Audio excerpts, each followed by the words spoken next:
Team, अस्सलामुअलैकुम and a very good morning. Espresso में आपको खुशामदीद कहेंगे। ये हैं इमरान हसन और ये अभी तक है इमरान हसन। इस उम्मीद और दुआ के साथ कि आप बिल्कुल खैरियत से हैं। अस्सलामुअलैकुम हमने कहा है, आपने मैंने कहा है। मेरी तरफ से भी अस्सलामुअलैकुम। आपको सब पे भाई सलामती बहुत ज़रूरी है।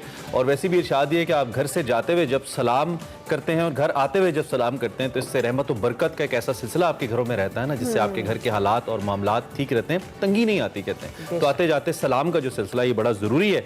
और वालेकुम अस्सलाम को ऑब्वियसली आप कह दीजिए अगर आपने नहीं कहा तो। भाई उम्मीद है कि आपका दिन अच्छा गुजरे। हमारी बेस्ट विशेज़ आपके आज के दिन के साथ हैं। पाकिस्तान के ऊपर दिन कभी अच्छे आते हैं कभी बुरे आते हैं। इसहाक डार साहब के आने के बाद ऐसा लगता है कि कुछ अच्छे दिन पाकिस्तान के आए हैं थोड़े बहुत, लेकिन अभी इसको हतमी तौर पर कुछ नहीं कहा जा सकता क्योंकि मैं थोड़ा सा सपोर्ट भी करता हूँ उनकी आमद को, इसलिए अच्छा। हाँ ये भी प्रॉब्लम है ना, लोग कहते हैं इस बात को। तो खैर डॉलर थोड़ा सा नीचे गया कल, उन्होंने कहा जी कि 200 से और नीचे जाएगा तो अल्लाह करे जाए, क्योंकि हम तो चाहते हैं कि नीचे जाए और तरक्की हो पाकिस्तान की। लेकिन दूसरी जानिब जो इम्पोर्टेंट बात है वो कल शहबाज शरीफ साहब को जब सैलाब जदगान के हवाले से एक डैशबोर्ड जो बनाया गया था उसकी इफ्तिताई तकरीब से जब उन्होंने वो वहाँ पे पहुँचे और उसका इफ्तिताह उन्होंने करना था तो उन्होंने इनकार कर दिया इस पर, आपको पता है। और वज़ीर आज़म ने इस डैशबोर्ड की तैयारी पर वो बरहमी दिखाई कि ये तो वो डैशबोर्ड नहीं है जो मैंने कहा था। बिल्कुल, और इस्लामाबाद में सैलाब मुतासरीन की इमदाद जो है उसके रियल टाइम मॉनिटरिंग के लिए डैशबोर्ड की इफ्तिताई तकरीब थी, जिसमें खिताब में वज़ीर आज़म शहबाज शरीफ साहब ने नाराजगी का इजहार किया और कहा कि ये डैशबोर्ड है, इसको ठीक करें। वो इफ्तिताह नहीं करेंगे, ये तो एक मजाक है, ये वो चीज़ नहीं है जो अवाम और वो चाहते हैं। तो इस हवाले से ये एक बड़ा अच्छा जेस्चर था प्राइम मिनिस्टर के आपके, जब आप इफ्तिताह के लिए जाएं और वहाँ पर आपको कोई ऐसी चीज़ मिले जो आपको लगे कि इसका जो मूड है या उसकी जो ऑथेंटिसिटी है उस पर सही तरह से बात नहीं हुई या उसको नहीं पोर्ट्रे किया गया, तो उन्होंने क्योंकि अक्सर ये टोपी पहना देते हैं ना सरकारी अफसरान, आला ओहदेदारान को, कि कुछ वक्ती तौर पे दिखा दिया और फिर वो उतरिए। जरा सुनिए शहबाज शरीफ साहब ने कैसे बरहमी का इजहार किया और क्या कहा, जरा सुनिए आप। और कहा कि ये कैसा डैशबोर्ड है। ये तो मेरा ख्याल है इसको यहीं रखें। ये तो बिल्कुल हम इट्स अ जोक।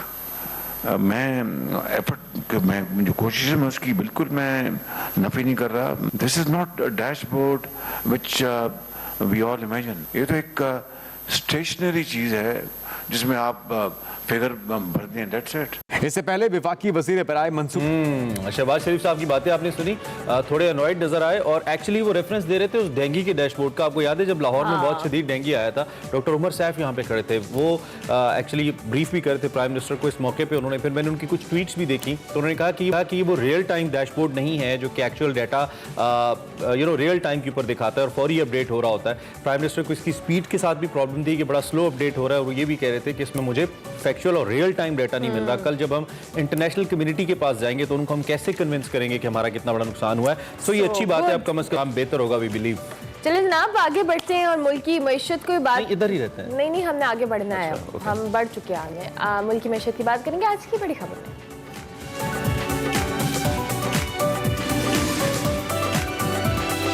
इसहाक डार साहब आ गए। मुआशी महाज पर बड़ी पेशरफ सामने आ रही है। डॉलर मुसलसल डर रहा है, डार से डर रहा है। रुपए की कदर बेहतर हो रही है, तकरीबन 13 रुपए पेट्रोल सस्ता हुआ है। महंगाई में भी 4% तक कमी का दावा किया जा रहा है। अवामी रिलीफ से मुतालिक इसहाक डार साहब के फैसले खुशाइंद लगते हैं, लेकिन उन्हीं की जमात के जो साबिक वजीर ख़जाना मिफ्ता इस्माइल साहब हैं और दीगर जो मुआशी माहिरीन हैं वो डार साहब के फैसलों पर हैरानी और शकूक व शुबहात का इजहार कर रहे हैं। मिफ्ता इस्माइल साहब ये कहते हैं कि IMF की शराइत के मुताबिक हर माह पेट्रोल की फी लीटर कीमत पर 10 रुपये लेवी बढ़ानी है, लेकिन इसहाक डार ने एक तरफा फैसला किया है, बढ़ाने के बजाय कम कर दी है। अब अल्लाह ही खैर करे। दूसरी जानिब इसहाक डार साहब ये कहते हैं कि I know IMF better than someone else, मैं इनको बेहतर हैंडल कर सकता हूँ। महंगाई के हवाले से भी हैरानी का इजहार किया जा रहा है। जो ब्यूरो ऑफ स्टेटिस्टिक्स है उसने अगस्त में जो महंगाई की शरह है वो 27% से ऊपर बताई है, लेकिन सितंबर में ये 4% कम होकर 23% पे कैसे आ गई, ये अभी तक हमें भी समझ नहीं आ रहा। हाँ जी, ये सवालिया निशान है। अदाद शुमार में तो महंगाई कम हो गई है, लेकिन अगर ज़मीनी हकाइक को देखें तो सब कुछ वैसे का वैसा ही हमें नजर आ रहा है। पेट्रोल में 13 रुपये जो कमी का अभी महंगाई पर कोई असर नहीं हुआ। टमाटर और अभी तक 400 रुपये फ़ी किलो तक पहुंचे हुए हैं। दूसरी जानिब वफाकी वज़ीर ख़जाना इसहाक डार और डॉलर 200 रुपए से नीचे लाने का बड़ा दावा उन्होंने किया है और इस हवाले से हम मजीद उन्होंने बात कहा कर मैं लेते 200 हैं, से कम करूंगा। कम करेंगे। इस हवाले से बात कर लेते हैं। हमारे साथ डॉक्टर सलमान शाह साहब मौजूद हैं, उनको हम खुश कहेंगे। Thank you very much doctor Salman कि आपने हमें ज्वाइन किया। डॉक्टर साहब, सबसे पहले तो पेट्रोल के हवाले से बात करें। खुशाइंद बात है कि ये सस्ता हुआ है, लेकिन चूंकि हमने पिछले कुछ अरसे में देखा, बल्कि काफ़ी टाइम से देख रहे हैं कि IMF ने बड़ी कड़ी शराइत रखी थी हमारे सामने, और मिफ्ता इस्माइल साहब जब वज़ीर ख़जाना थे तो उन्होंने इसी हवाले से इसको किया भी कि हमने इन स्ट्रिक्ट शराइत पे अमल भी किया, पेट्रोल महंगा किया, IMF की शराइत पूरी की। आप इसहाक डार साहब आए तो हैं, मिफ्ता इस्माइल साहब कह रहे हैं कि अगर हमने इन शराइत को पूरा ना किया और जो IMF की शराइत है उसके मुताबिक तो हम ये पेट्रोल सस्ता नहीं कर सकते। जी बिल्कुल, आई थिंक पाकिस्तान की इकॉनमी के जो इश्यूज हैं वो खासे डीप रूटेड हैं और इस वक्त जो हमारी इकोनॉमिक सिचुएशन है सब पूरे पाकिस्तान को पता है, महंगाई के जो हालात हैं और जिस तरीके से हर चीज़ महंगी भी होती जा रही है और जिस तरीके से हमारे इंटरनेशनल लेवल पे जो बॉन्ड्स हैं वो जिस डिस्काउंट पे बिक रहे हैं वो बड़े ख़तरनाक डिस्काउंट है। यानी कि आपके इंटरनेशनल जो मार्केट्स में बॉन्ड्स हैं उन पे किसी को कॉन्फिडेंस नहीं है। ये क्योंकि हमने बेशुमार कर्ज़ों को रोल ओवर करना है, यानी कि उनको पे बैक करना है बैरून मुल्क कर्ज़ों को और फिर नए कर्जे लेने हैं, तो अगर आपके बॉन्ड्स कोई खरीदेगा नहीं तो फिर वो आप रोल ओवर नहीं कर सकते, और अगर आप वो नहीं रोल ओवर कर सकेंगे तो आप फिर डिफॉल्ट में पहुंच जाते हैं। सो खतरे की घंटी अभी बज रही है और वो ज़्यादा ऊंची होती जा रही है, नीचे नहीं हो रही। और अभी तक जो IMF के प्रोग्राम की भी एक किस्म की खिलाफ वर्जी जो हुई है वो भी बड़ी ख़तरनाक है। हमने अभी देखा है बरतानिया में, जहाँ पे एक बड़ी सोफिस्टिकेटेड इकोनॉमी में नया एक उनका फाइनेंस मिनिस्टर आया जिसने टैक्स कट कर दिए और वो कर्जों से उसने उसके डेफिसिट को पूरा करना था, तो उसकी वजह से हमने देखा कि पाउंड जी स्टर्लिंग जो है वो बुरी तरह मुतासिर हुआ। शाह साहब, यहाँ पे एक सवाल, हम कॉमन पाकिस्तानी बड़े डरे में, मुझे याद है जब इमरान खान साहब 50 रुपये पेट्रोल किया था, I was one of the most happiest persons इन पाकिस्तान के 150 का पेट्रोल हो गया और खान साहब ने कहा था कि जी अब हमारे पास इतने पैसे आ गए हैं कि हम लोगों को इसका फायदा दे सकते हैं, तो हम पेट्रोल 150 रुपये का कर रहे हैं। वो बाद में हमें पता चला कि पैसे तो नहीं आए थे, वो तो एक पॉलिटिकल मूव थी और पेट्रोल 150 का किया और फिर उसकी कितनी सजा हमने भुगती, IMF ने हमें कितनी बकौल शहबाज शरीफ साहब के हमें नाक से लकीरें रगड़वाई IMF ने। तो अभी जो ये जो डार साहब कर रहे हैं ये भी मुझे लगता है कुछ ऐसा ही है, या अगर ऐसा नहीं है तो आप प्लीज हमें क्लियर करें, क्या कुछ ऐसा तो नहीं है कि डार साहब अपनी आमद की सिग्निफिकेंस बताने के लिए 12-13 रुपए पेट्रोल कम कर दिया, बढ़ाना था, और फिर कल हमें बहुत मसाइल का सामना हो जाएगा बैनुल अक़वामी इदारों के सामने? देखिए, बात यह है कि जब भी आप कोई भी कंसेशन, सो कॉल्ड कंसेशन की तलाश में जाते हैं, मसलन जैसे अभी आपने बात की कि ये तेल की कीमत जो कम कर दी है जी, इससे हमें वक्ती तौर पे तो फायदा हो सकता है, लेकिन इसका नुकसान बहुत ज़्यादा है। और उसकी वजह ये है कि जब भी ये आप कम करेंगे तो उतना ही आपको कर्जा ज़्यादा लेना पड़ेगा, और इस वक्त पाकिस्तान के ऊपर जो कर्जे हैं उनका बोझ इतना ज़्यादा है कि हम अपने बजट का बहुत बड़ा हिस्सा जो है वो कर्जों की सूद देने में गुजार रहे हैं। So there is no free lunch, ये हमें बिल्कुल सबको पता होना चाहिए कि अगर ये आप नहीं करेंगे तो आपके खसारे बढ़ेंगे तो उसको आपको कर्जों से पूरा करना पड़ेगा। और अगर आपके बिजली के खसारे बढ़ते हैं तो क्योंकि वो इंपोर्टेड बिजली है उसके लिए आपका खसारा डॉलर्स में बढ़ेगा। लेकिन शाह साहब, अवाम पे भी तो बोझ एक हद तक ही डाला जा सकता है ना। आपकी बात दुरुस्त है और हम इस बात को समझते हैं, लेकिन हम ये बात शायद इसलिए कर रहे हैं कि हम एक बेहतर पोजीशन में होंगे फाइनेंशियली या इकोनॉमिकली समझने के लिए, लेकिन पाकिस्तान की आपको मालूम है मुझसे बेहतर 70% आबादी गरीब भी है और पढ़ी लिखी भी नहीं है, तो उनके लिए तो ये बड़ा मुश्किल है इस सूरत हाल से। तो हुकूमत को ये भी तो देखना है कि अवाम पे बोझ कम पड़े। नहीं, हुकूमत को ये भी तो फिर बताना है ना कि ये किसने बिजली का ये निज़ाम बनाया है जो कि हम अफोर्ड ही नहीं कर सकते, जो कि इम्पोर्टेड है, जो कि दुनिया की महंगी तरीन बिजली है। तो ये कौन थे इसके आर्किटेक्ट्स, किसने ये जो थे कॉन्ट्रैक्ट्स उन पे दस्तखत किए हुए हैं, तो वो तो सारे सामने हैं कौम के। सो कौम को आप अल्टीमेटली किसी भी सोसाइटी में जब मिसमैनेजमेंट होती है और जब आप बेदर्दी के साथ इकोनॉमिक मैनेजमेंट करते हैं तो उसका खमियाजा अवाम को भी भुगतना पड़ता है। बिल्कुल। और ये ऐसा हमने क्या है, क्योंकि अब जितनी महंगाई है उतनी आमदन तो नहीं बढ़ी, अच्छा, आमदन तो लोगों की कम होती जा डॉक्टर साहब, रही है। आपने महंगाई के हवाले से जब बात की तो दायरा शुमारियात की अभी हम बात कर रहे थे, दावा किया है कि अगस्त के मुकाबले में सितंबर में 4% कम हुई है महंगाई, लेकिन आपको और हम सबको पता है कि ग्राउंड रियलिटीज इससे बड़ी डिफरेंट है। आम पब्लिक पर इन तमाम तर चीज़ों का फिलहाल कोई इम्पैक्ट नहीं आया, चाहे वो बिजली के बिल हो, रोज़मर्रा ज़रूरियात की अशिया हो, मार्केट में जब वो ग्रॉसरी करने जा रहे हैं, हर चीज़ उसी तरह से बरकरार है, बल्कि उसमें इजाफा ही हो रहा है। तो ये कमी कैसे आ गई? ये आपके पास कोई इस हवाले से गाइडेंस है? इसमें ये तो देखना पड़ेगा कि आपका जो ब्यूरो ऑफ स्टैटिस्टिक्स है वो कैसे ये कलेक्ट करता है चीज़ें, और कौन सी मार्केट्स का उन्होंने सर्वे किया है और उसके बेसिस पे किया है, या कोई दफ्तर में बैठ के उन्होंने काम कर लिया है। और ये भी हमारे जो स्टैटिस्टिक्स हैं इसमें बहुत गड़बड़ भी हो सकती है, और ये आपके निज़ाम में अगर उसको टेम्पर करें तो उससे भी आपको ये चीज़ें जो है वो गलत इंफॉर्मेशन आनी शुरू हो जाती है, जो कि वो इस वक्त चाहते हैं कि उस किस्म की इंफॉर्मेशन आए। तो मैं इस पे ये कमेंट नहीं करूँगा कि इन्होंने टेम्पर किया है या नहीं किया, बट हमें ये डेफिनेटली देखना पड़ेगा। और अगर आपकी जो इन्फ्लेशन है अगर वो कम हुई है तो बताना पड़ेगा कि किस वजह से कम हुई है। क्या आपने कोई एक्स्ट्रा सब्सिडी दे दी है जिसकी वजह से ये कम हो गई है, या कोई एक्स्ट्रा सप्लाई आ गई है किसी चीज़ की जो इससे कम हो गई है। और हमें तो नज़र आ रहा है कि इस वक्त किसान जो हैं वो भी सड़कों पे हैं, उनके पास ना बिजली देने के लिए पैसा है, ना उनके पास खाद है, ना उनके पास बीज है।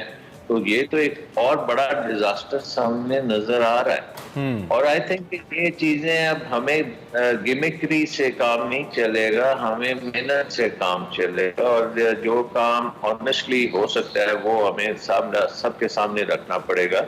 और जिसमें सबसे इम्पोर्टेंट बात ये है कि पाकिस्तान की इकोनॉमी को बुरी तरह मैनेज किया गया है और इस किस्म का निज़ाम बना दिया गया है कि जो सस्टेनेबल नहीं है। पाकिस्तान एक इनवर्ड लुकिंग इकोनॉमी बन चुका है, यानी कि वो जो भी हम प्रोडक्शन करते हैं वो एक्सपोर्ट नहीं होती, वो हम खुद उसको कंज्यूम कर जाते हैं। डॉक्टर साहब, इसमें एक और बड़ी अहम बात है, आप इस पे भी थोड़ी सी रहनुमाई कीजिएगा। जी जी जी जी। ना चीज हम जो प्रोड्यूस करते हैं वो हम खुद कंज्यूम करते हैं, पर उसके अलावा हम बेशुमार इंपोर्ट भी करते हैं और वो भी हम कंज्यूम कर लेते हैं।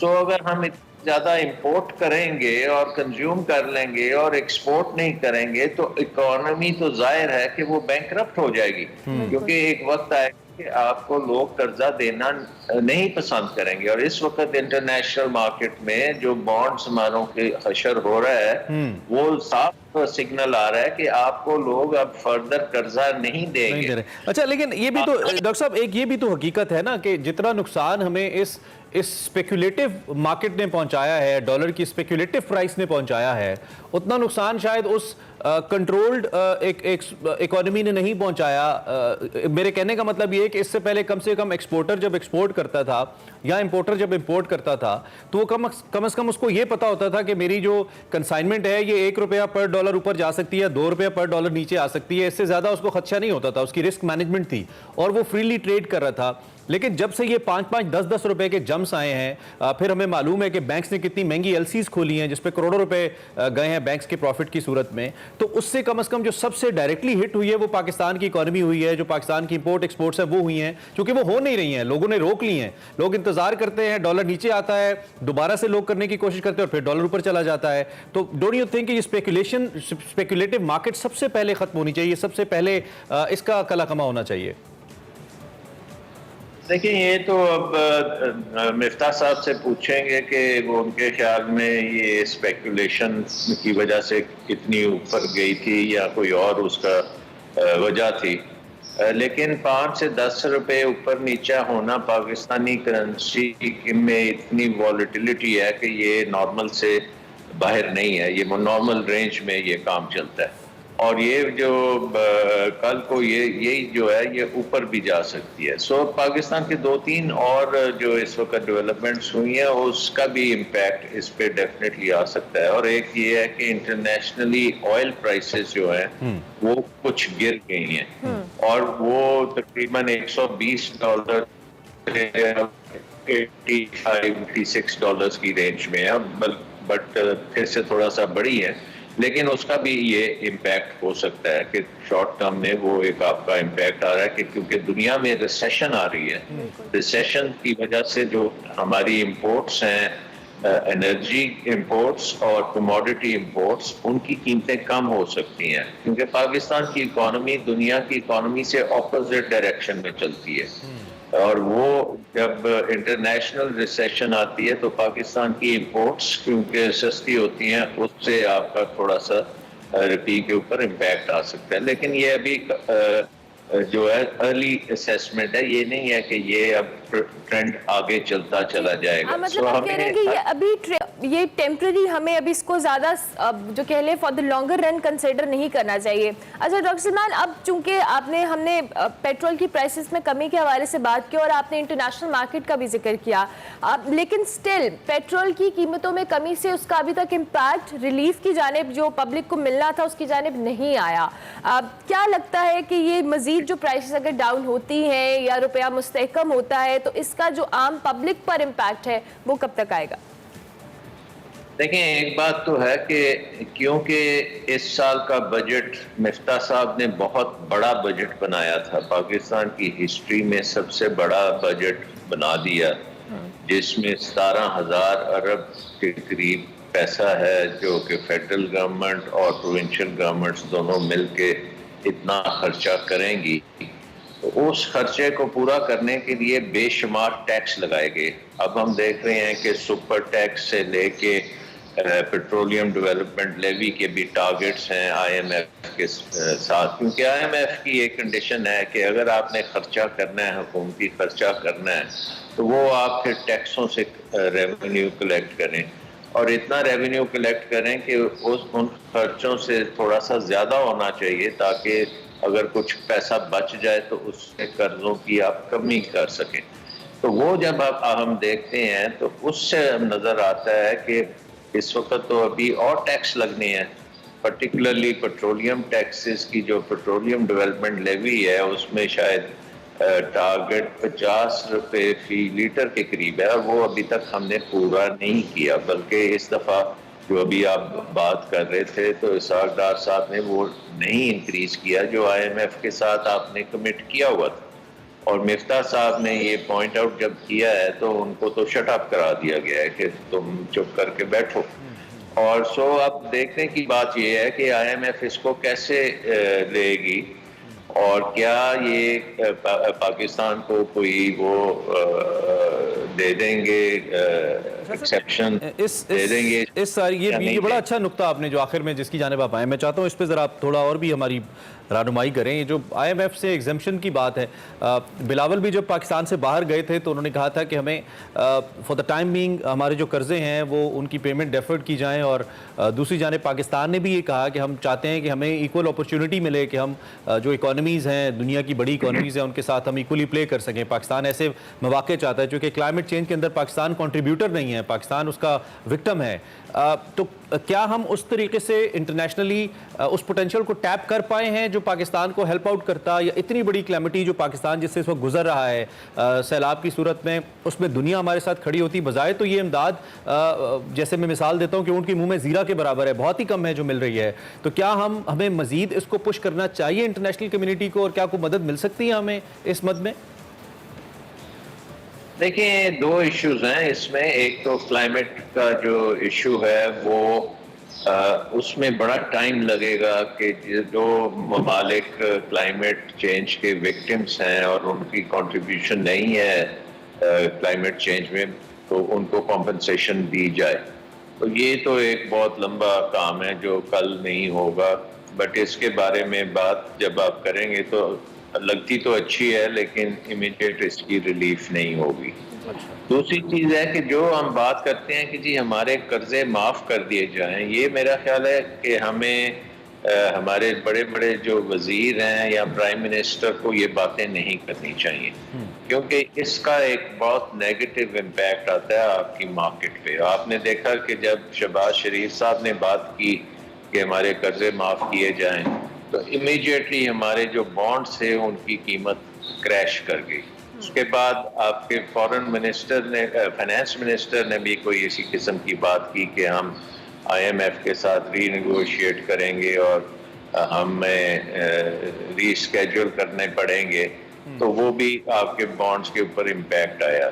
ये चीज़ें जो हैं ये आप खामोशी में करते हैं, ये पब्लिक में नहीं बैठ के डिस्कस करते कि हम बैंकरप्ट हैं या हम डिफॉल्ट की तरफ जा रहे हैं। ये पब्लिकली हमें बिल्कुल इन चीज़ों के ऊपर पर्टिकुलरली जो आपकी लीडरशिप है उसके लिए तो ये बिल्कुल नामुनासिब है कि इस किस्म की बातें करें। बिल्कुल सही। ताकि आपको पहले ये काम बिहाइंड द सीन्स मुकम्मल करके दस्तखत जब हो जाए तो उसके बाद बात करें कि ये हम ठीक है, ठीक है डॉक्टर साहब, थैंक यू वेरी मच, बहुत शुक्रिया। आप हमारे साथ मौजूद थे अल सुबह और आपने अपनी राय हमारे सामने रखी। डॉक्टर सलमान शाह साहब मैं वाले से अपनी राय का इजहार कर रहे थे, और जो नेगोशिएशंस हैं IMF से या कर्ज़ों का को आगे लेके जाना है या माफ़ होना है, ये बातें डॉक्टर साहब कहते हैं कि ऐसी बातें बताई नहीं जाती, ऐसी बातें करके उसके बाद बताया जाता है, साथ साथ ताकि उसका इम्पैक्ट पॉजिटिव रहे। जो पॉलिटिकल इंस्टेबिलिटी है, अल्लाह करे ये दूर हो जाए, क्योंकि इनकी तो आपस की लड़ाई चलती रहेगी, उसका इम्पैक्ट जो है वो पब्लिक के ऊपर आता है और पब्लिक बेचारी पिसती रहती है, इनकी अपनी सियासतें चलती रहती हैं। लॉन्ग मार्च आ रहा है। अल्लाह करे सब कुछ बेहतर हो, मुल्क की सियासत भी बेहतर हो और मुल्क की मईशत भी बेहतर हो। ब्रेक लेंगे, ब्रेक के बाद हाजिर होंगे। Welcome back to Expresso. बात करेंगे बच्चों को जब कहानी सुनाई जाती थी, मगर अब ये कहानी सुनाने की जगह डिजिटल दौर ने ले ली और बच्चों को कहानी की जगह मोबाइल फोन या टेबलेट थमा दिया जाता है। नानियां मोबाइल पे आ गई हैं। हाँ नहीं, अब नानियां बेचारी अपने कामों में होती है और बच्चे टेबलेट और मोबाइल फोन पे कहानियां सुन रहे होते हैं, जिससे बच्चों का घर के साथ साथ स्कूल क्लास भी जो कह लें इंटरेस्ट उससे खत्म हो रहा होता है, क्योंकि हमारे यहाँ बच्चों को वही रवायती तालीम दी जाती है जब बच्चे से कहीं ज़्यादा देख चुके होते हैं, उनका एक्सपोजर बहुत ज़्यादा होता है इंटरनेट की वजह से। मगर इसकी जगह बच्चों को जदीद तरीके से पढ़ाया जा रहा है। लेकिन आज हमारे साथ एक ऐसी खातून मौजूद है, अमारा शाह इनका नाम है, जिन्होंने एक मुनफरिद आइडिया अपनाया है और बच्चों को एक जो कह लें प्रॉप्स के जरिए कहानी सुनाने का तरीका अपनाया है, जिससे बच्चों को किसी भी कहानी को समझने में बासानी हेल्प हो जाती है और वो उसमें मुख्तलिफ प्रॉप्स का सहारा लेती हैं। इस सारे अमल को हमारा ने कहो कहानी का नाम दिया है और हमारा शायद इस हवाले से 2 किताबें भी लिख चुकी हैं, जिसमें बच्चों को जो कह ली ना एक स्टोरी टेलिंग का बड़ा डिफरेंट अंदाज अपनाया गया है और इस कहानी से वो किस तरह से बच्चों को इंगेज करती हैं। हमारा सही बात जानते सबसे पहले तो इंटरेस्टिंग बात है हमारा आपको करते हुए thank you very much joining. सबसे अच्छी बात तो ये हमें अच्छा ही लग रहा है कि बच्चों के बारे में किसी ने बात की। सबसे कम इस सब्जेक्ट पे बात की जाती है, इवन हमारे शोज के अंदर भी बहुत कम होता है, तो ये बहुत ही अच्छी बात है। बताइए, ये जो अरबला ने कहा सब कुछ ठीक है, सच है? बिल्कुल ठीक है। आई थिंक इट वाज बहुत अच्छे से उसने फॉर्मुलेट किया है कि मौजूदा दौर के अंदर किस तरीके से हमारा जो एक रवायती स्टाइल था जिसके अंदर हम बच्चों से कम्युनिकेट किया करते थे, बड़े बच्चों को अपनी तहजीब अपनी वैल्यूज़ कैसे ट्रांसफ़र करते थे, उनको कैसे सिखाया जाता था बातों के ज़रिए। लेकिन अब डेफिनेटली टेक्नोलॉजी के साथ मोबाइल ने जगह ले ली है। आपकी बात बिल्कुल ठीक है। मेरे जो इसके पीछे एक नज़रिया है वो ये था कि हमारे आज के बच्चे की आंखें जो हैं वो डिजिटल स्क्रीन से खीरा हो चुकी हैं। मेरा ये मकसद था कि आज के बच्चे को किताब बीनी का जो एक शऊर है वो कैसे दिया जाए। तो मैंने मार्केट, जब आप कोई भी काम करते हैं पहले मार्केट सर्वे करते हैं, so I went to the market और मैंने वहां पर ये देखा कि मार्केट में जो उर्दू की किताब है, जो सबसे कमजोर और लागर सफ़ा है उस पे किताब छप रही है उर्दू की, और जो सबसे बारीक और मतलब वो सफ़ा जिसकी इससे ज़्यादा बारीक या क्वालिटी नहीं होगी, उस पर उसका रिसाला छप रहा है। और रिसाला फिर पता नहीं, अब कहने की बात ये है कि एक तरफ वो डिजिटल वर्ल्ड है और दूसरी तरफ आपके सामने ये है। हम लंबी चौड़ी बात नहीं करते, ये बताएं बच्चा खुद किसको पिक करेगा। एनीथिंग जो चीज something attractive and better in quality. Exactly. तो मैंने सोचा कि जिन बच्चों की आंखें, ये आजकल हमारे यहाँ कोको मेलन से डिफरेंट जो बच्चों के सेशन हैं जिनको वो बच्चे देखते हैं, एग्जैक्टली उनको देखते हैं। उनको देखने वाले बच्चे जब किताबों के स्टॉल से गुजरे तो एक मिनट ही सही रुक के देखें ये क्या है। ठीक है। अच्छा हमारा ऑब्वियसली जब आपको आइडिया हो जाता है कि जब बच्चों को इंगेज रखने के लिए उनको लोगों के साथ उनको जो पढ़ाने का अंदाज़ है वो डिफरेंट होना चाहिए। सो मोस्टली जिस तरह से आप अभी अपनी बुक्स के हवाले से भी बताओ हमें कि आपने प्रॉप्स का इस्तेमाल किया है, आपने किस तरह से इसको इतना इंगेजिंग बनाया है कि बच्चे रुकें, उन्हें पता हो कि अगर उर्दू की भी बुक है तो उसमें उनके लिए इंटरेस्ट की चीज़ है। जब मैंने ये काम स्टार्ट किया I was looking for mentors, ठीक है, लेकिन इस काम में मुझे गाइडलाइन ही नहीं थी। सो लिटरली मैंने फील्ड में जाके एक्सप्लोर किया। मुझे ये समझ में नहीं आ रहा था कि मैं किस तरीके से करूं तो क्या करूं। आई वांटेड टू, मैं क्रिएट करना चाहती थी एक ऐसी जगह जिसमें बच्चे रिलैक्स होके, टेंशन फ्री होके सिर्फ और सिर्फ सीखें, जो बताने वाला बता रहा है उसको समझें। तो शुरू में तो मैंने जैसे प्रॉप्स पहन के, कॉस्ट्यूम्स पहन के स्टोरी सुनाना शुरू की, लेकिन और मैं खुद पूरी की पूरी गाजर का कॉस्ट्यूम बन जाती थी। और लेकिन मैंने आहिस्ता आहिस्ता ये देखा कि जितने कॉस्ट्यूम्स मैंने कम किए बच्चा उतना एंगेज हुआ। क्यों? क्योंकि मैं उससे हार्ट टू हार्ट, दिल से दिल का ताल्लुक बना पा रही थी। सही।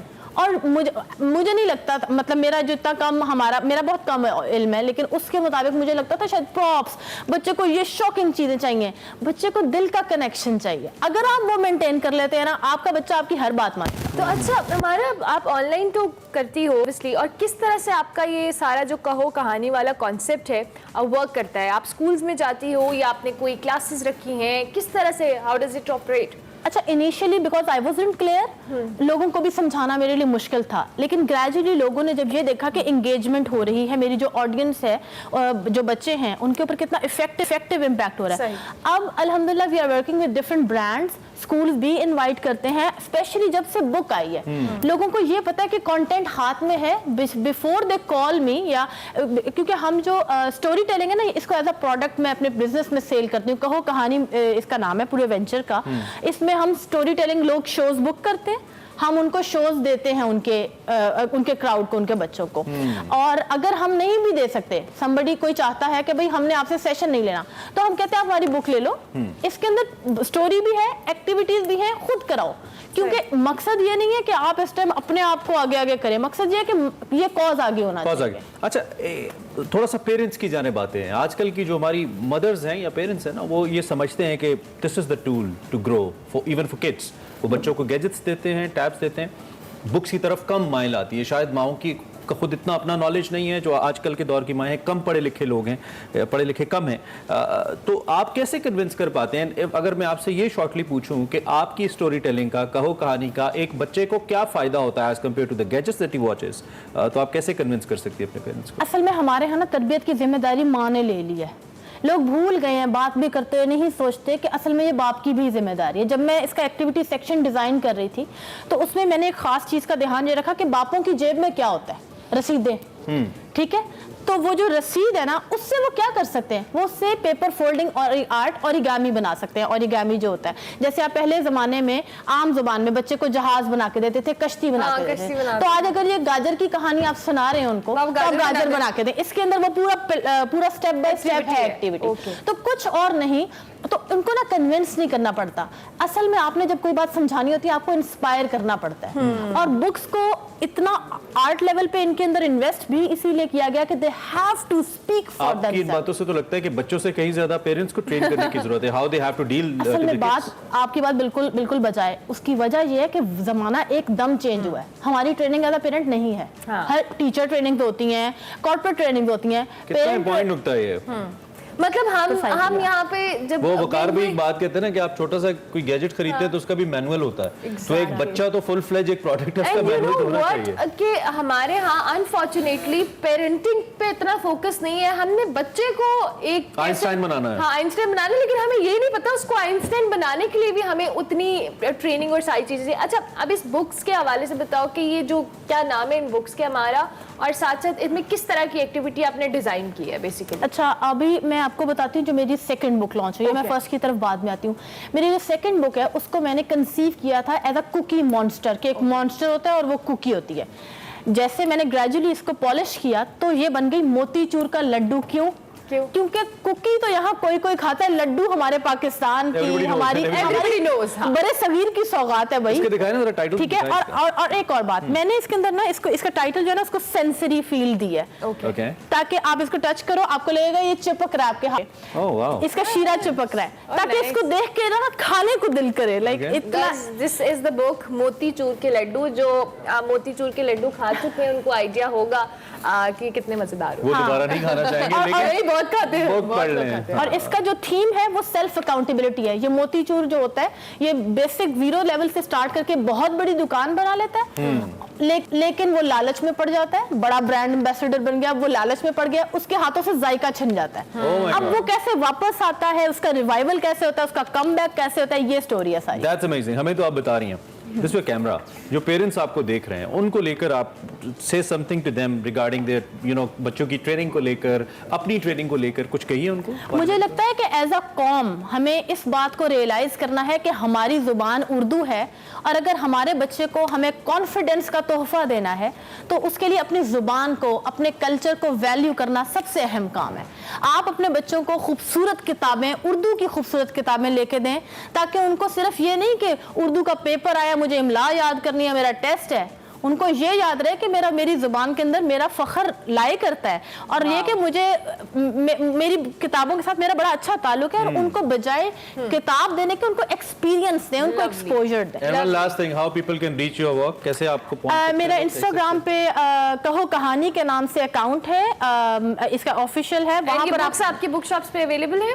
बुक शॉप्स वाले अभी प्रोसेस चल रहा है उस चीज का, बिकॉज इट्स जस्ट न्यू, और हमें इसका बहुत अच्छी सेल्स मिल रही थी, सो वी जस्ट जिसको चाहिए अभी तो लो, तो वो चल रहा है। गुड लक हमारा, I am so proud of you. बहुत अच्छा लगा आपसे बात करके, आपका कॉज बहुत अच्छा है, और आप जिस तरह से उर्दू ज़बान के फ़रोग के लिए स्पेसिफिकली काम लिया, हैट्स ऑफ टू यू। बहुत कम लीडर्स होते हैं जो इस तरह से सोचते हैं। अनफॉर्चुनेटली हमारे यहाँ वो कल्चर और ट्रेंड ऐसा सेट हो गया है, लेकिन अपने बच्चों को अगर आप पढ़ाना चाहते हैं, कुछ क्वालिटी चीज़ उनको एजुकेशन देना चाहते हैं, तो दिस इज़ द वे कि आप अपने बच्चों को इंगेजिंग एजुकेशन सिस्टम की तरफ लेके जाएं, तभी बच्चे सीखेंगे भी। बुक्स की तरफ लेके जाएं, mainly book reading is important. जी, ब्रेक लेंगे, ब्रेक के बाद हाजिर होंगे, आप देखते रहिए एक्सप्रेस।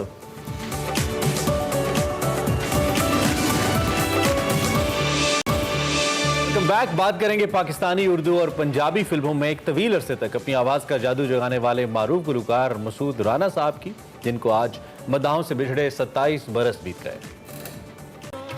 मसूद राना 9 जून 1983 को सिंध के शहर मीरपुर खास में पैदा हुए। उन्होंने फिल्मी करियर का आगाज़ 1962 में फिल्म इनकलाब से किया, और जल्द ही उनका शुमार पंजाबी और उर्दू के नामवर गुलकारों में किया जाने लगा। मसूद राना ने जो गाना गाया उसे अमर कर दिया। उन्होंने अपने फ़नी करियर में 700 से ज़ायद गाने रिकॉर्ड कराए, जबकि चंद पाकिस्तानी फिल्मों में अदाकारी भी की। मसूद राना साहब को हम याद कर रहे थे, तेरी याद आ गई, गम खुशी में ढल गए। हमारे गम तो खुशी में नहीं ढले, हमारा स्टूडियो खुशी के साथ महक गया है। वाह, खुशी आ गई है। एक्सरसाइज बता रहे जी। खुशी, Thank you, Nirmala. It's good to be back after a long time. I know you guys be missing me. I'm missing you guys as well. So आज हमने HIIT workout करना है, जिसमें हम 45 सेकेंड एक्सरसाइज करेंगे, 10 सेकेंड रेस्ट करेंगे, और उसमें हमने एटलीस्ट 4 to 5 राउंड्स करने हैं. For intermediate level 3 rounds and for advance level for beginners 3 rounds and for intermediate level 4 to 5 rounds. So first exercise would be with dumbbells. Okay, थोड़ा सा mat को आगे कर दो. We need a pair of dumbbells. Okay, what are we going to do? We're going to put dumbbells on the ground, jump back to plank position, jump back to squat position and do bicep curls. Head to heel in one line in plank position, jump back to starting position and bicep curls. Okay, second exercise, you do with the dumbbells as well. Thrusters, feet hip width apart, toes pointing 45 degrees, elbows tucked in. Dumbbells right below your shoulder. We have to squat down and thrust up. And exhale. Breathe in, breathe out. Third exercise is on the ground. अब नीचे जाना floor पे, plank position में जाना, and you have to walk to one side with dumbbells and then to the left side. Sorry, right, then left. I'm very bad at these as well. Okay, good. Last one is on the ground. Floor पे जाना है and alternate knee tucks करने हैं. जो beginners हैं और dumbbells के बगैर कर लें, मैं इंटरमीडिएट लेवल पे कर लूँ. Okay, 1 and breathe.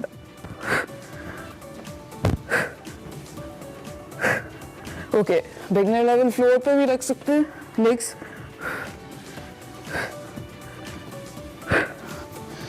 So guys, try these 4 exercises at home.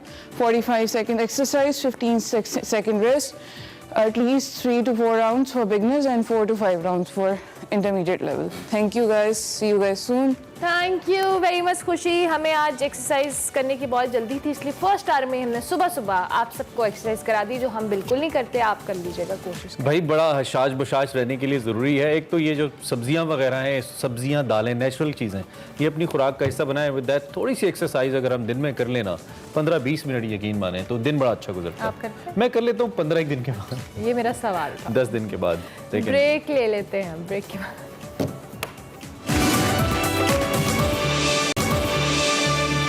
Welcome back to express. वक्त हुआ जाता है हमारे सेगमेंट मेरा पाकिस्तान का, जिसमें आज उफैरा फैज़ पिंक रिबन के हवाले से बात कर रही हैं. आपको पता है कि जो अक्टूबर का महीना है, ये ब्रेस्ट कैंसर अवेयरनेस का महीना है और पाकिस्तान में बहुत बड़ी तादाद है उन ख़वातीन की जो कि इसका शिकार होती हैं. आज इस सेगमेंट में क्या खुसूसी तौर पर बात हो रही है, आपको दिखाते हैं.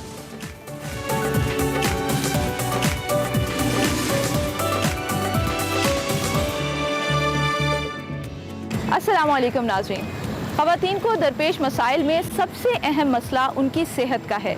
छाती का सरतान वो वाहिद बीमारी है जिसकी वजह से हर साल 40,000 के करीब ख़वातीन मौत के मुंह में चली जाती हैं. ये बहुत तेज़ी से बढ़ने वाली एक बीमारी है. पिंक रिबन इस बीमारी के बारे में लोगों में आगाही फराहम कर रहा है. हमने आपको 2021 में इस इदारे के आगाज़ के बारे में बताया और आइए चलते हैं, आज देखते हैं कि ये इदारा अपने तकमील के कौन कौन से मराहिल तय कर चुका है.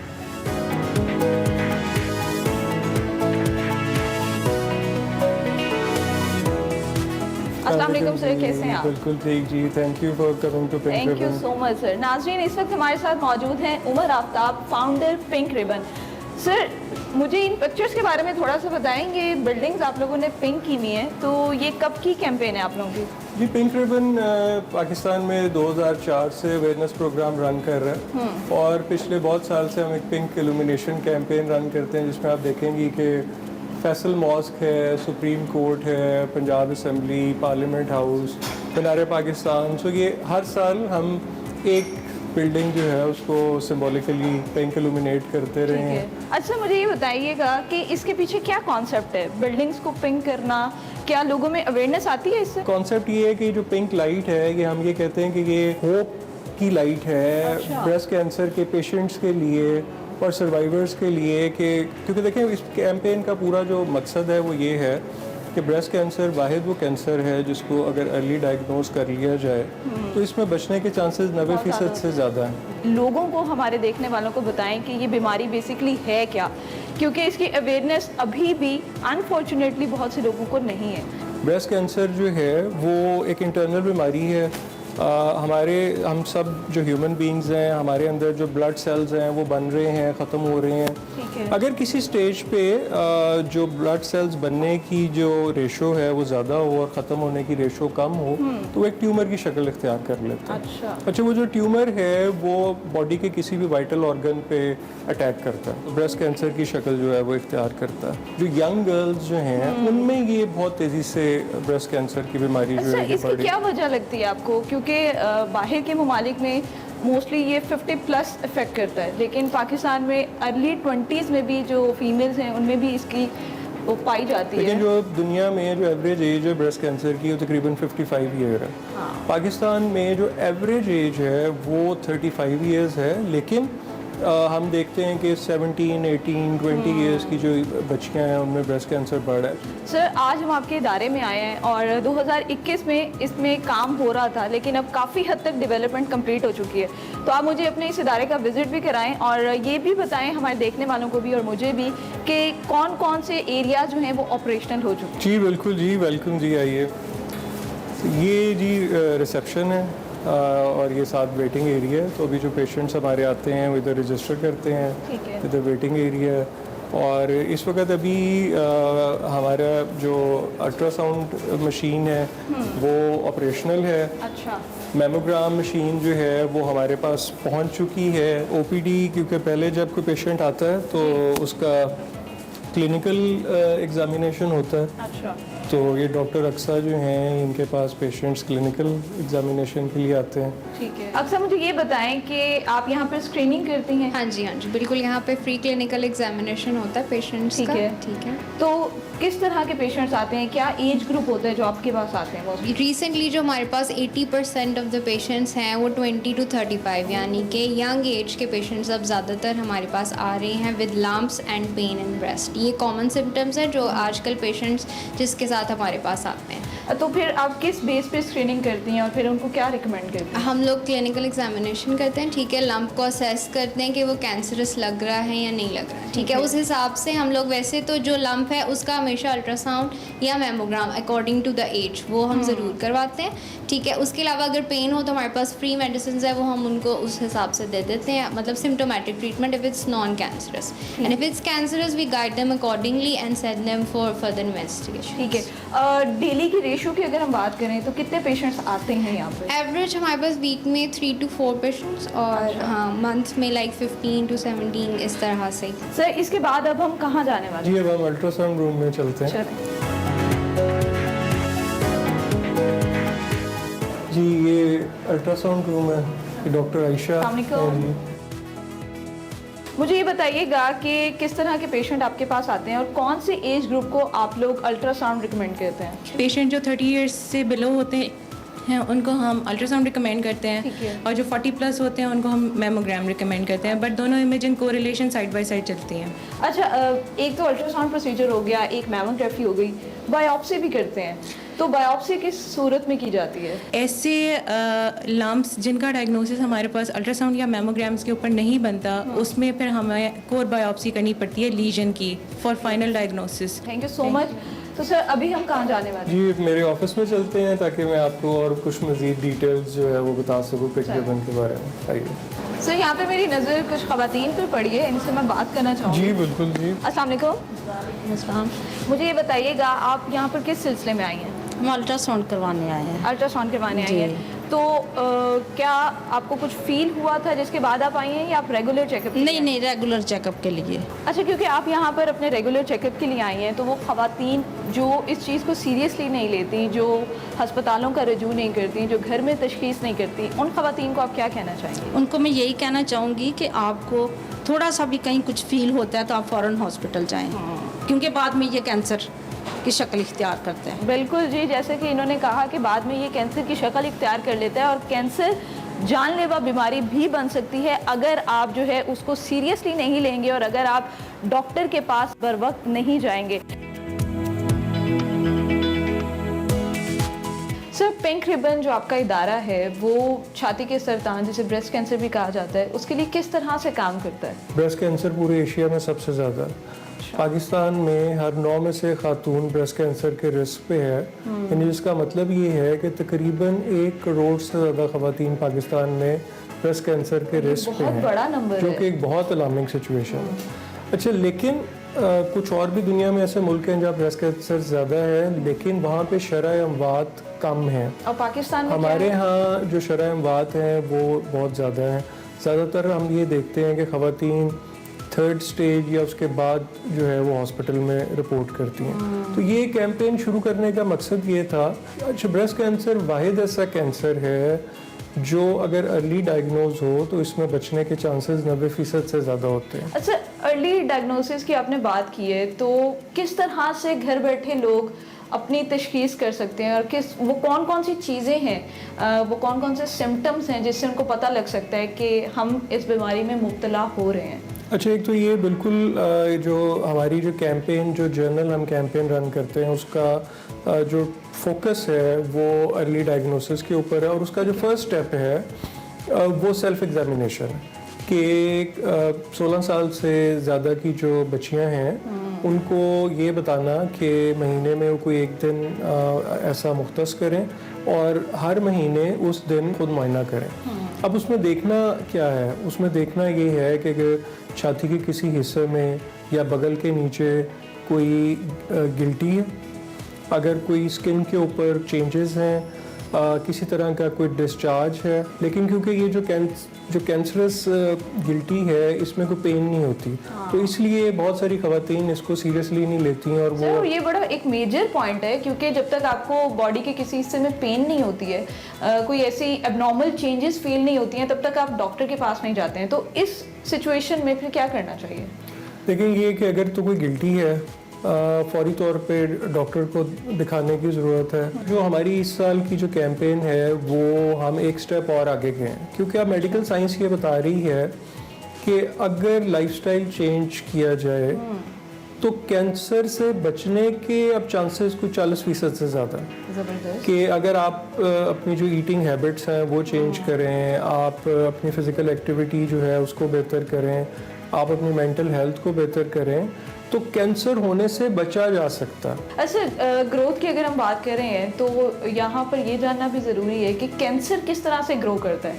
फॉर एग्जांपल, अगर किसी फीमेल को ब्रेस्ट से कैंसर स्टार्ट हुआ तो वो जानलेवा किस सूरत में बनता है और कौन सी स्टेज होती है और किस हद तक जब वो ग्रो कर जाता है तो वो जानलेवा बन जाता है? लेकिन जो हम ज़्यादातर देखते हैं कि जब 3rd या 4th स्टेज पे खवातीन आती हैं तो उनका या तो वो एक छाती से दूसरी छाती में फैल चुका होता है, या वो लंग में या बॉडी के किसी और पार्ट में फैल गया होता है। जनरली फिर वो ज़्यादा तकलीफ दे और उसका जो इलाज है वो ज़्यादा मुश्किल जो है वो हो जाता है। क्या ये जो बीमारी है, ब्रेस्ट कैंसर की बीमारी, क्या ये सिर्फ खवातीन में ही लाहक होती है या मेल के अंदर भी हमें ये देखने को मिलती है?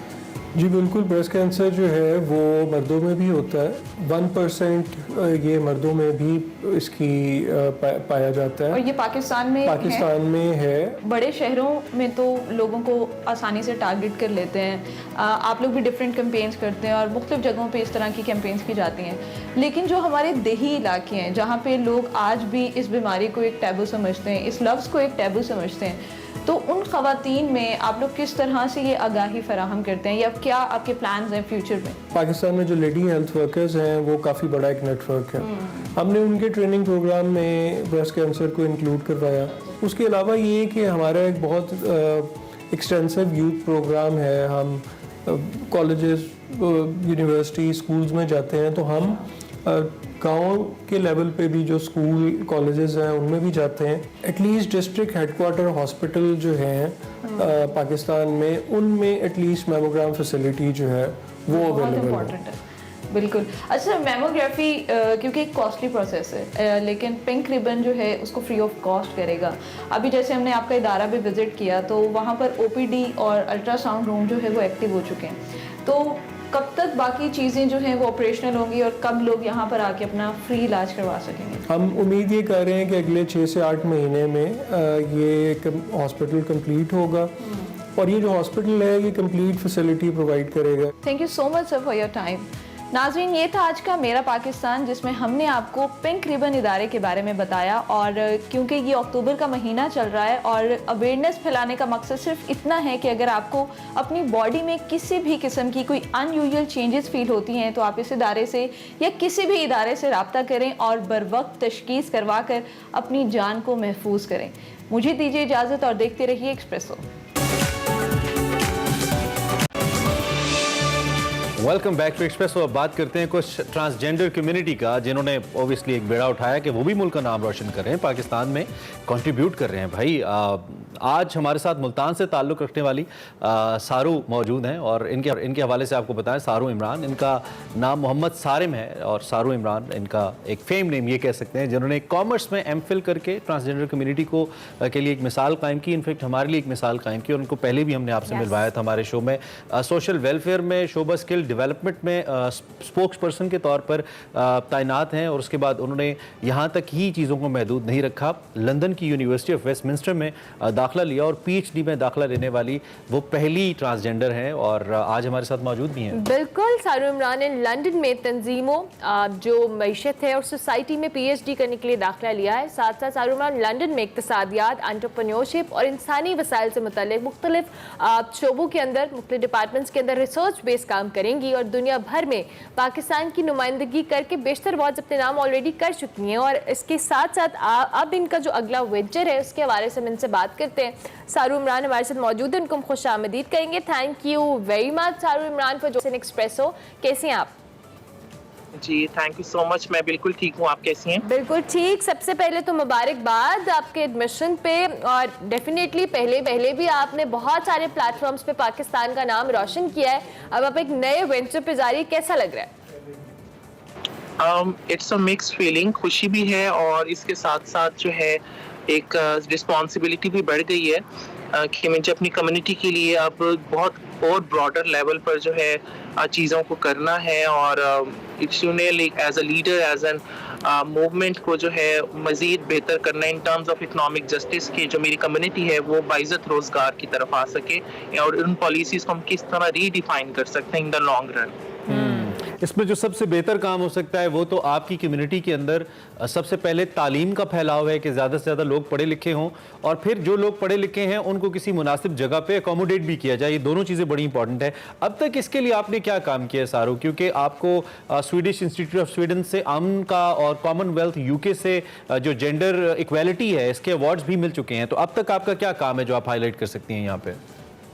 देखें, वैसे तो काफ़ी काम है लेकिन जो स्पेसिफिक इकोनॉमिक जस्टिस या जॉब्स के हवाले से अगर मैं बात करूं तो सबसे पहले तो हमने चीज़ को हाईलाइट किया है कि जो ऑर्गेनाइजेशंस हैं वो इंक्लूसिविटी और डाइवर्सिटी को इंश्योर करें। और बड़ी बड़ी ऑर्गेनाइजेशंस हैं जैसे यूनिलीवर है, शेल है और इसके अलावा और भी ऑर्गेनाइजेशंस हैं, हाँ, मल्टीनेशनल कंपनीज जिनके साथ हम इन लाइन हैं और हम उनको HR प्रोवाइड करते हैं, उनको लिंक अप करते हैं पोटेंशियल ट्रांसजेंडर एम्प्लॉयज़ के साथ। और दूसरी साइड पर हम ट्रांसजेंडर्स जो हैं उनकी कैपेसिटी बिल्ड करते हैं कि वो अपनी CVs कैसे बनानी है, आपने अपने इंटरव्यूज़ कैसे देने हैं और आपने in the professional job environment में किस तरह से वो करना है।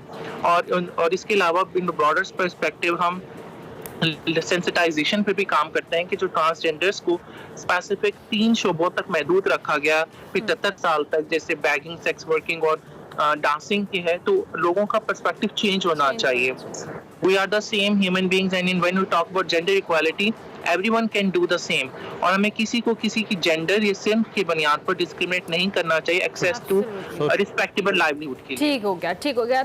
सारू ये भी बताइएगा, अब चूंकि आपने पीएचडी के लिए जो एडमिशन लिया है इसके जो आप रिसर्च पे काम करने वाली हैं इसमें आपने जो डिपार्टमेंट से एंटरप्रेन्योरशिप में इक्तिसादियात की बात कर रहे हैं, इंसानी वसाइल से मुतल्लिक जो एक अवेयरनेस है उस पर हम बात करें, अब तो क्या टारगेट है, क्या गोल है आपने इसको किस तरह से अचीव करना है?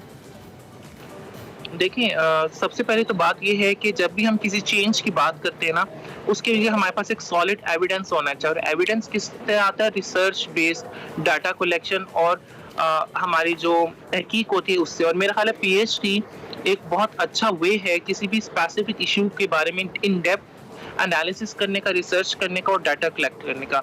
और in the long run I hope कि मैं पॉलिसी डेवलपमेंट जो है इन terms of economic uplifting of transgender people ना सिर्फ पाकिस्तान लेवल पर बल्कि ग्लोबल लेवल पर उसको अपना कंट्रीब्यूशन दे सकूं कि जो ख्वाजा सरा कम्युनिटी है उसको न सिर्फ पाकिस्तान में बल्कि पाकिस्तान जैसे और भी डेवलपिंग कंट्रीज में वो किस तरह से अपने कंट्रीज में ऐसा परसीव किया जाता है कि वो एक बोझ है, इंडिपेंडेंट है, बल्कि वो कैसा चेंज आए कि वो अपने कंट्रीज में एज एन एसेट्स हो, एज अ कंट्रीब्यूटर्स हो, एज अ टैक्स पेयर्स हो, ताकि उनकी वैल्यू उनकी से बढ़ सके ना सिर्फ अपने लिए बल्कि सोसाइटी में in general as a community. नहीं, बहुत अच्छी बात है and you speak so well. आपसे मैं पूछना ही चाहता हूँ कि ये जो वजह है इसकी, ये ट्रांसजेंडर कम्युनिटी की इस शानी की, या ये जो अभी तक उनको उनका ड्यू शेयर नहीं मिल रहा, इसकी बुनियादी तौर पे आप जिम्मेदार किसको ठहराती हैं?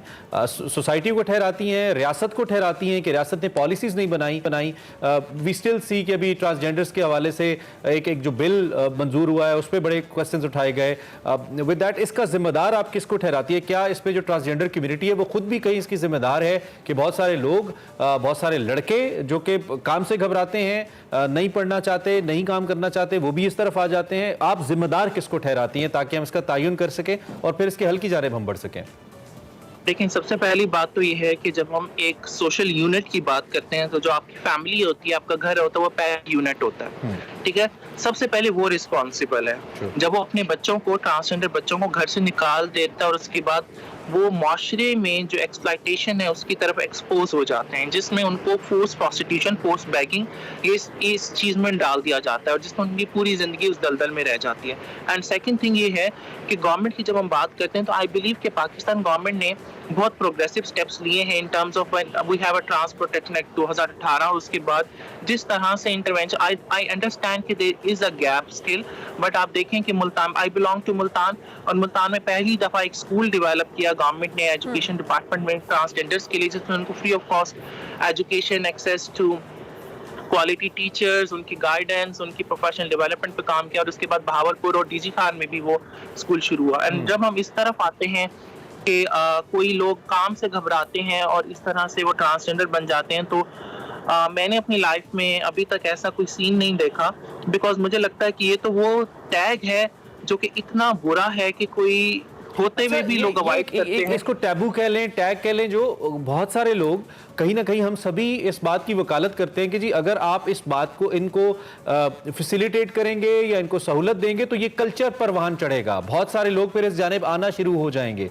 ये एक टैग या टैबू बहरहाल मौजूद है सोसाइटी में। सारू, देखें, मैं ये बात करती हूँ कि मैं इस स्टेटमेंट को तो मान सकती हूँ कि बहुत सारे ट्रांसजेंडर्स मर्द बन के रह रहे होंगे क्योंकि man have a so called privilege status in Pakistan. लेकिन मैं ये बात नहीं, मेरी समझ में ये बात नहीं आती कि कोई मर्द अपना बहुत आला स्टेटस छोड़ के, जो सो कॉल्ड स्टेटस पाकिस्तान में मिलता है मर्द हजरात को, वो छोड़ के वुमेन भी नहीं, उससे भी नीचे दर्जे में एक ख्वाजा सरा बनकर अपनी जिल्लत की जिंदगी क्यों गुजारेगा? मेरा नहीं ख्याल कि कोई। So this is just a propaganda जो कि वोट बैंक के लिए किया जा रहा है, बिकॉज ताकि उनको आने वाले इलेक्शंस में मजहब के नाम पर सीटें मिल सकें, वोटिंग मिल सकें। और दूसरी चीज ये है कि there is a lack of knowledge. हमारी अनफॉर्चुनेटली जो पाकिस्तान में लिटरेसी लेवल है वो बहुत कम है और लोग पढ़ते नहीं है किसी चीज को, जस्ट फॉलो करते हैं। मैं बार बार ये कहती हूँ कि आप जो ट्रांस प्रोटेक्शन एक्ट है उसको पढ़ें, उसको देखें, and when we talk about gender उसको समझना बहुत जरूरी है। और दूसरी बात यह है कि उस बिल में राइट टू मैरिज का कोई क्लॉज ही नहीं है, जिसका एक बहुत बड़ा प्रोपेगेंडा बनाया गया, बहुत बड़े इस चीज को लिंक किया गया कि it is more like same sex relationship. You right कि हमें अपने कॉन्सेप्ट्स को क्लियर करने की जरूरत है, then we can justify our thoughts and all that. आपके दोबारा से आपके पीएचडी की जानिब आते हैं, क्या प्लान्स हैं आगे जाके वहाँ पे? Are you excited, are you nervous, और रिस्पॉन्स कैसा है? इर्द गिर्द के लोग जो ऑलरेडी आपको अपने लिए एक इंस्पिरेशन मानते हैं, उनके लिए डेफिनेटली आप एक और जबरदस्त काम करने जा रही है, तो कैसा लग रहा है?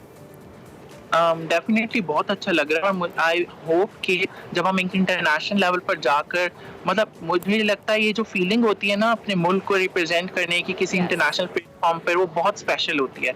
एंड इससे पहले भी मैंने काफ़ी जगहों पे पाकिस्तान को रिप्रेजेंट किया है। एंड लोगों के पर्सपेक्टिव में बहुत ज़्यादा ये होता है कि पाकिस्तान में तो सिर्फ ट्रांसजेंडर्स को मारा जाता है, डिस्क्रिमिनेट किया जाता है, उनको हक नहीं देते। लेकिन जब वो एक सक्सेस स्टोरीज देखते हैं, एक आउट ऑफ द वे जाके किसी चीज को देखते हैं, देन वो बहुत सारे गोरे आके पूछते हैं कि okay we were like just have an idea through the news that it is so difficult to live in Pakistan as a trans. तो मैं उनको ये कहती हूँ no, it's not like that, it's always about your courage, your determination. और मेरे ख्याल से पाकिस्तान में बहुत सारी चीजें पॉजिटिव उस तरह से भी हैं कि हमें जिनको देखना चाहिए। वो कहते हैं ना कि ग्लास हमेशा आधा खाली नहीं आधा भरा। One more question which is related to the parents out there. आपको खुद भी शायद इन चैलेंजेस का सामना हुआ हो, आई बिलीव, और बहुत सारे लोगों को होता है ट्रांसजेंडर कम्युनिटी के हवाले से। वालिदैन की जानिब से एक्सेप्टेंस नहीं होती, अगर वालिदैन में एक्सेप्टेंस हो तो सोशली वालिदैन को चैलेंज का सामना करना पड़ता है। वालिदैन एक्सेप्ट करना चाहते हैं लेकिन सोसाइटी उनको एक्सेप्ट नहीं करने देती। वालिदैन को आप क्या कहोगे, चूंकि अब तो आपका एक एक्सपोजर है, आप दुनिया आपने देखी है, देखने भी जा रही हैं, तो आप उन वालिदैन के लिए भी बड़ा चैलेंजिंग हो जाता है ना एक ऐसे बच्चे को प्रोटेक्ट करना, अगर वो करना चाहते भी हैं। तो इस बारे में आप कुछ कहिए। देखें, इसमें मैं वर्ड वालिदैन नहीं यूज करूंगी, इसमें मैं वर्ड वालिद यूज करूंगी। क्योंकि हमेशा जो रेजिस्टेंस आती है वो फादर की तरफ से आती है। कोई माँ तो कभी भी अपने बच्चे को अलग नहीं करना चाहती, और हमारी सोसाइटी में जो वुमेन की जो से है वो बहुत कम होती है। और सेम एज माँ का जो मतलब उस टाइम पर जो उसका स्टेटस होता है वो बहुत वल्नरेबल होता है। और जो ऑल द डिसीजंस जो होते हैं वो मर्द हजरात के, बाप, चाचा, ताया, कजन, भाई, उनकी तरफ से लिए जाते हैं, और दो चीजें होती हैं। सो मैं ऑल्दो आई अंडरस्टैंड कि उन पे भी बहुत ज्यादा प्रेशर होता है, बिकॉज उन्होंने भी बाहर की सोसाइटी में मूव करना होता है। लेकिन सोसाइटी कौन बनाता है? हम ही बनाते हैं। तो हम अगर खुद को चेंज करेंगे तो आहिस्ता आहिस्ता चेंज आएगा। एक घर वाले एक्सेप्ट करेंगे तो उसको देख के और लोग भी एक्सेप्ट करेंगे। You're right. Thank you very much, Saru, and we wish you a very best of luck. अल्लाह करे कि आप कामयाबी समेटे मजीद, जिस तरह से आप इंटरनेशनल फोरम पे जा रही हैं, PhD करने जा रही हैं। Thank you so much for joining espresso. हमारे साथ सारू इमरान मौजूद थी, उनसे हम बात कर रहे थे अपनी PhD के लिए। जी वो लंदन जा रही हैं और उनकी जो इरादे हैं वो बड़े ज़बरदस्त हैं। अल्लाह करे सेल करें। बिल्कुल, ब्रेक लेते हैं।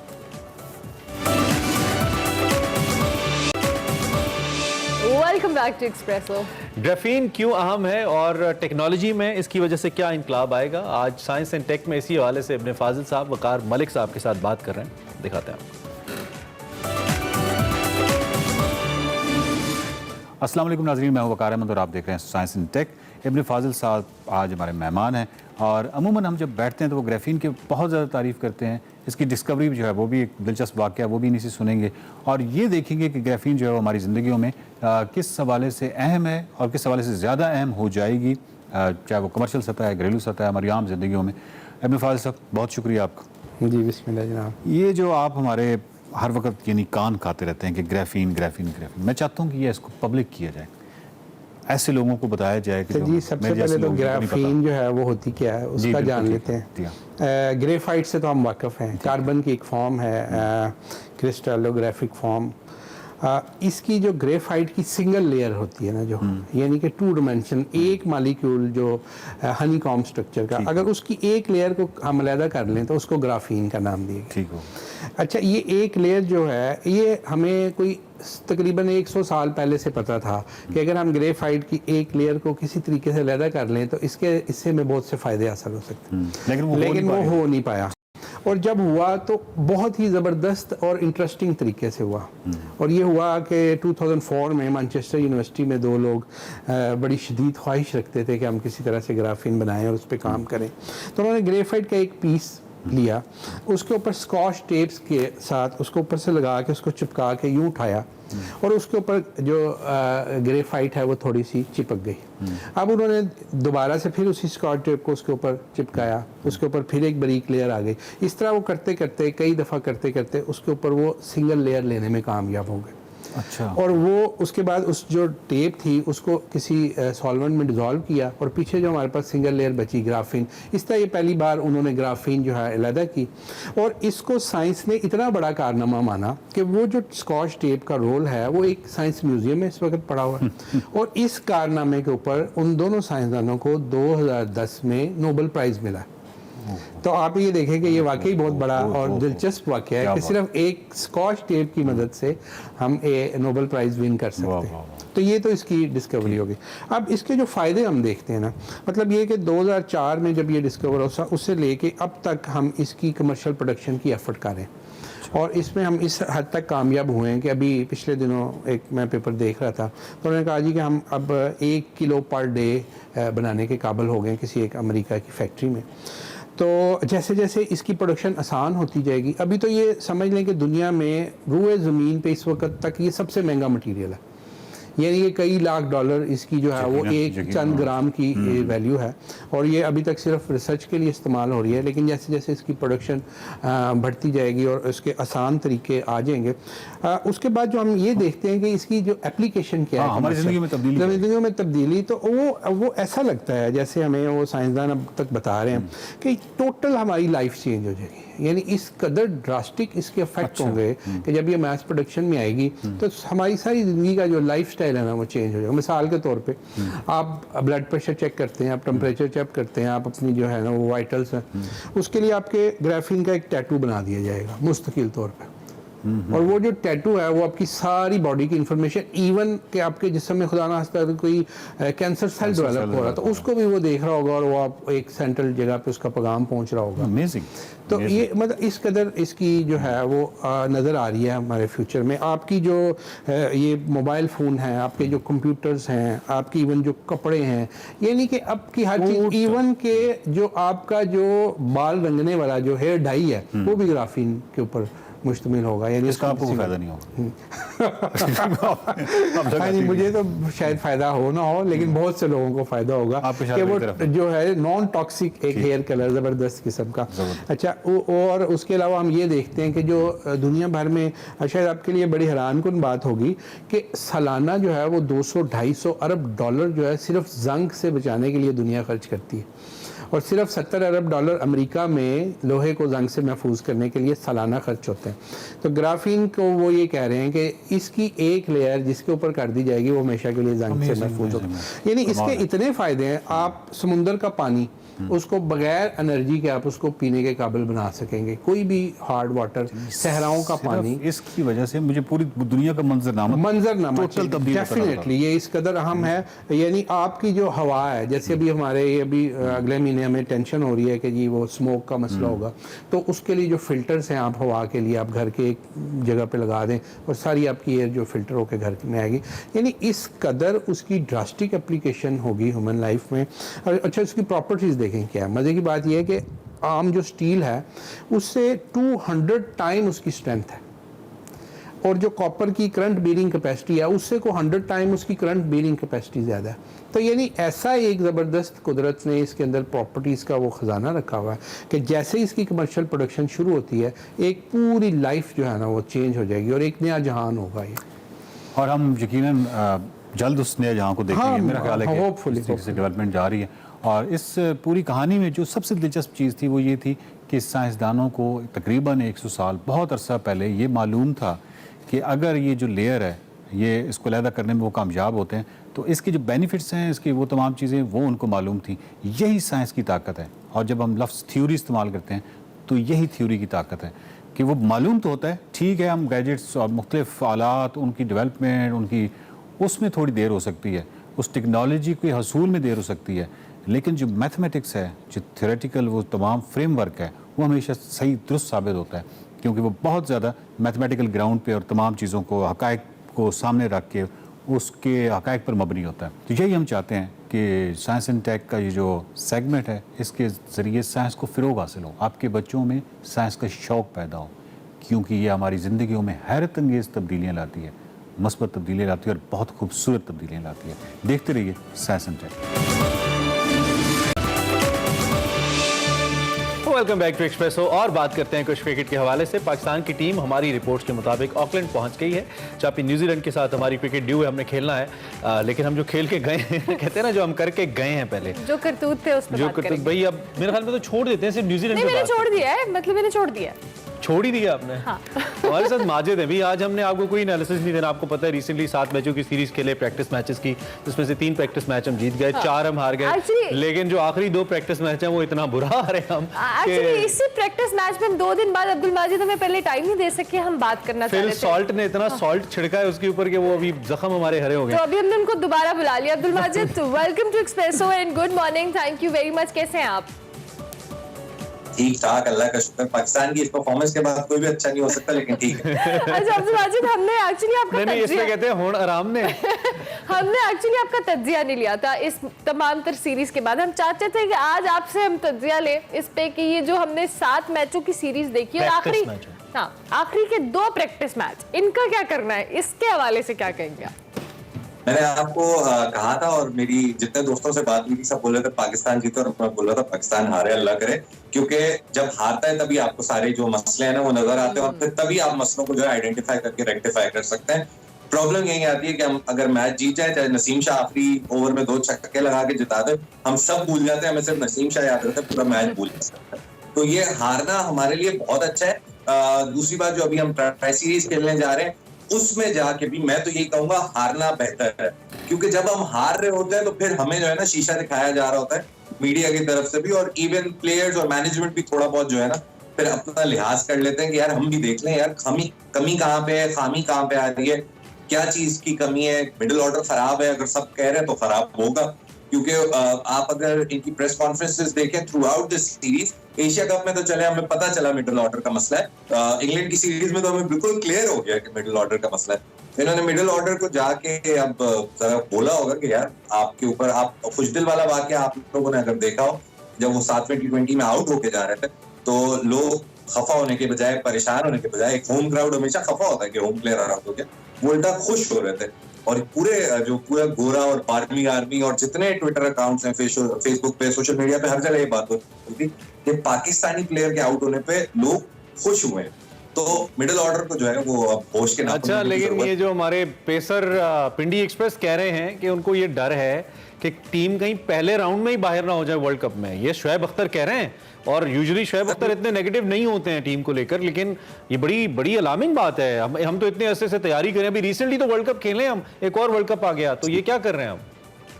शोएब अख्तर जो है वो जब वो इंडिया वाले कुछ बुरा बोलते हैं तब वो अच्छा बोलते हैं, वरना वो ज्यादातर नेगेटिव भी बोलते हैं पाकिस्तान के बारे में, क्योंकि वो बिकता है, साफ सी बात है, मसाला बिकता है। लेकिन मेन इंपॉर्टेंट बात जो मैं सिंपल सी करना चाहूंगा, जो एक बहुत बड़ी हमें एक प्रॉब्लम फेस करनी पड़ेगी। अभी तो हमारे यहाँ पे नेशनल स्टेडियम और लाहौर में जो है 70-80 मीटर की बाउंड्रीज थी। पाकिस्तान जहां अपने वर्ल्ड कप से पहले के मैच खेलने जा रहे हैं न्यूजीलैंड, वहां पे 60-65 मीटर की बाउंड्रीज है। आसिफ अली वहां पे बहुत छक्के मारेंगे, खुशदिल भी मोस्ट प्रॉब्ली वहां 5-6-10 छक्के मार देंगे। ये हमने 2000 मुझे एग्जैक्टली साल नहीं याद आ रहा, जब ऑस्ट्रेलिया न्यूजीलैंड में वर्ल्ड कप हुआ था, हमने बहुत बड़ा प्रॉब्लम देखा था कि जिन टीमों ने ज्यादा न्यूजीलैंड में मैचेस खेले थे, वो जब ऑस्ट्रेलिया आए तो वो सारे बाउंड्री पे आउट हो रहे थे, क्योंकि ऑस्ट्रेलिया की 70-80 मीटर की बाउंड्री है। तो पाकिस्तान अगर जा रहा है तो ये भी प्लान करके जाए कि अगर हमने न्यूजीलैंड में छक्का मारा है तो मोस्ट प्रॉब्ली ऑस्ट्रेलिया में वो छक्का नहीं होगा, वो mid long on long off mid wicket पे कैच होगा।